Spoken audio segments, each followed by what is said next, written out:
MLC Teenmaar మల్లన్నపై క్రమశిక్షణ చర్యలకు రంగం సిద్ధమైనట్టు తెలుస్తోంది. రేపో మాపో మల్లన్నకు టీపీసీసీ షోకాస్ నోటీసులు ఇవ్వనున్నట్టు తెలుస్తోంది. మల్లన్నకు నోటీసులు ఇవ్వాలని క్రమశిక్షణ కమిటీ నిర్ణయం తీసుకుంది.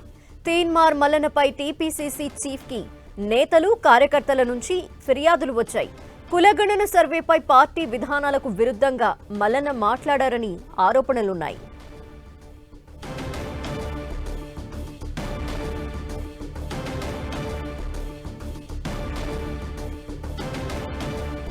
ఎమ్మెల్సీ తీన్మార్ మల్లన్నపై క్రమశిక్షణ చర్యలకు రంగం సిద్ధమైనట్టు తెలుస్తోంది. రేపో మాపో మల్లన్నకి టీపీసీసీ షోకాస్ నోటీసులు ఇవ్వనున్నట్టు తెలుస్తోంది.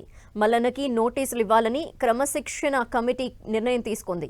తీన్మార్ మల్లన్నపై టీపీసీసీ చీఫ్ కి నేతలు కార్యకర్తల నుంచి ఫిర్యాదులు అందినట్టు తెలుస్తోంది. కులగణన సర్వేపై పార్టీ విధానాలకు విరుద్ధంగా మల్లన్న మాట్లాడినట్టు ఆరోపణలున్నాయి. ఈ నేపథ్యంలో క్రమశిక్షణ కమిటీ నోటీసెస్ అందించనున్నట్టు తెలుస్తోంది. డీటెయిల్స్ మా ప్రతినిధి ప్రతాప్ అందిస్తారు. ప్రతాప్, అసలు ఏం జరిగింది, ఏమన్నారు కులగణనకు సంబంధించి తీన్మార్ మల్లన్న? ఈ మధ్య కాలంలో కాంగ్రెస్ ఎమ్మెల్సీ తీన్మార్ మల్లన్న కాంగ్రెస్ పార్టీ తీసుకున్న కులగణన బీసీ కులగణనకు సంబంధించిన అంశంతో పాటు కొన్ని అంశాలకు సంబంధించి ఆయన ఆరోపణలు చేస్తున్నారు. ఈ అంశానికి ముఖ్యంగా 2 రోజుల క్రితం వరంగల్ సభలో జరిగిన బీసీ గడ్డిన సభలో జరిగిన అంశాలకు సంబంధించి అందులో అక్కడ చేసిన కామెంట్స్ పట్ల చాలా మంది కాంగ్రెస్ పార్టీకి సంబంధించిన వాళ్ళు కూడా కంప్లైంట్ చేస్తున్నారు. కొన్ని వర్గాలకు సంబంధించిన బయటి వర్గాలు కూడా ఇప్పటికే డీజీపీ కూడా ఫిర్యాదు చేసినతో పాటు పీసీసీ చీఫ్ మహేష్ కుమార్ గౌడ్ కూడా ఫిర్యాదు చేయడం జరిగింది.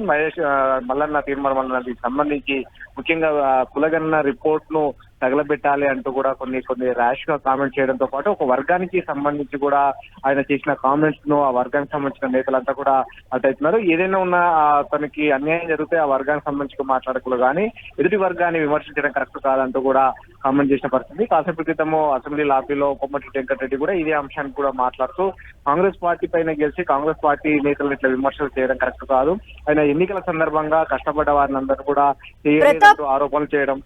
చెప్పండి.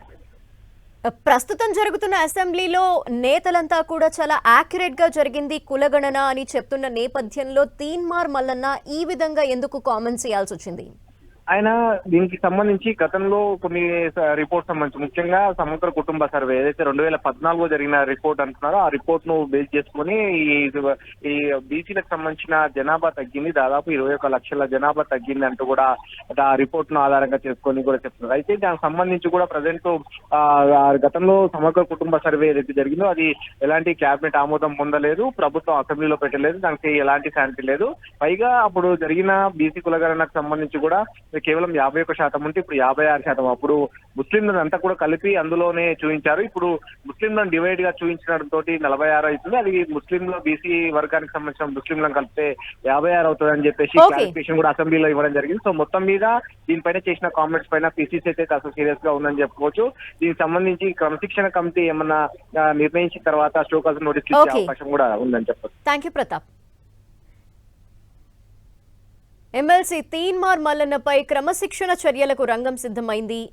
రేపో మాపో మల్లన్నకి టీపీసీసీ షోకాస్ నోటీసులు ఇవ్వనున్నట్టు కూడా తెలుస్తోంది. మల్లన్నకి నోటీసులు ఇవ్వాలని క్రమశిక్షణ కమిటీ నిర్ణయాన్ని తీసుకుంది. అయితే టీపీసీసీ చీఫ్ కి నేతలు కార్యకర్తల నుంచి ఫిర్యాదులు వచ్చాయి. కులగణన సర్వేపై పార్టీ విధానాలకు విరుద్ధంగా మల్లన్న మాట్లాడారని ఆరోపణలున్న నేపథ్యంలో అసలు తీన్మార్ మల్లన్న ఏమన్నారో ఇప్పుడు చూద్దాం. బీసీలకు చిత్తశుద్ధితో 42% రిజర్వేషన్ ఇచ్చేటువంటి పరిస్థితి లేదని ఇవాళ రాష్ట్ర ప్రభుత్వమే కుండబద్దలు కొట్టినటువంటి పరిస్థితుల్లో బీసీల పక్షాన బీసీ నాయకత్వం అంతా మాట్లాడాల్సినటువంటి ఇక్కడ లెక్కలు కూడా ఏం బయటపెట్టలే, ఖాళీ ఒక కాగితం ఇచ్చి ఈ కాగితంలో వివరాలు ఉన్నాయి చూసుకోరని చెప్పారు. ఇక్కడ 150 ఏది కుటుంబాలకు సంబంధించినటువంటి లెక్కలు మిస్ అయిన వాళ్ళ లెక్కలు పెట్టిరు, కానీ ఇది రాష్ట్ర ప్రభుత్వం ప్రవేశపెట్టినటువంటి ఈ ఏదైతే ఈ నివేదిక ఉందో ఈ నివేదికలో ఏమీ లేదు, ఉత్తదే ఈ నివేదిక. దీని ద్వారా బీసీలకు ఏదో జరుగుతుందని నేనైతే భావిస్తలేను, ఏది జరగదనేది స్పష్టంగా అర్థమైపోయింది. సో నేను చెప్పినట్టుగా తెలంగాణ రాష్ట్రంలో 4,20,00,000 ఉండాల్సిన జనాభా ఇంకా 3,70,00,000 చిల్లర మాత్రమే మిస్ అయిన వాళ్ళతో కలిపి చూపిస్తూ ఉన్నారు. అందులో ప్రధానంగా నేను